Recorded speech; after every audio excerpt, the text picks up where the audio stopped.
Never let yourself be the victim. If I could go back in time and have a conversation with my 8 to 10-year-old self, that would be the message I would give. Because when you think about it, you're a kid, things don't go your way, what do? You cry, you whine, you throw a fit, you want your parents to feel sorry for you. You feel sorry for yourself. It's how you deal with things at that age. And then you grow up, but you don't necessarily shed that habit, that mentality. And it becomes obvious, right? I mean, you can talk to someone for 30 seconds and you know right away if they have that victim mentality. The world's falling down, they're tired, they have so much to do, they're so busy, X, Y, and Z. Look, having that mindset does two things for you. One, it makes you come across helpless and weak, and no one wants to come across that way. Two, it does not get you to where you're going. It does not change the situation. Right? Here's the reality. There is always a way to get what you want.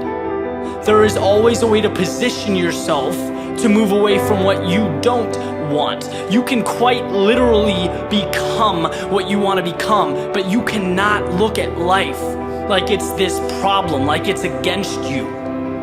The ball is in your court.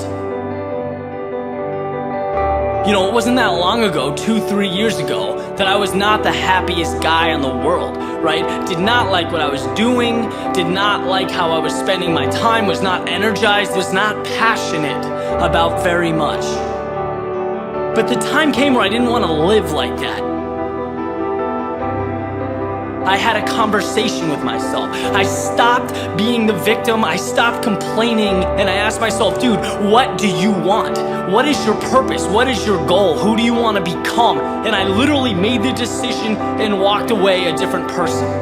And the things around me changed, my life changed, because I made a decision to never be the victim again, to get what I want. I became the author of my own story. And you realize just how simple it is to transform your situation. Not easy, right? And it takes time.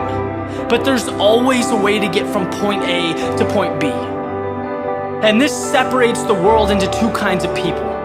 People who look at how things are, who accept reality as truth, who complain, and people who look at what can be, who make the most of any situation. Look at life as if it's clay, to be molded, to be shaped. It seems funny to me, knowing what I do now, that I went through any of my life like a hamster on a wheel. That I talked to people every day who didn't energize me, that I didn't want to be around, that I did things I wasn't passionate about. That is insanity. Because if you don't like something, but you do nothing to change it, what's left for you to do?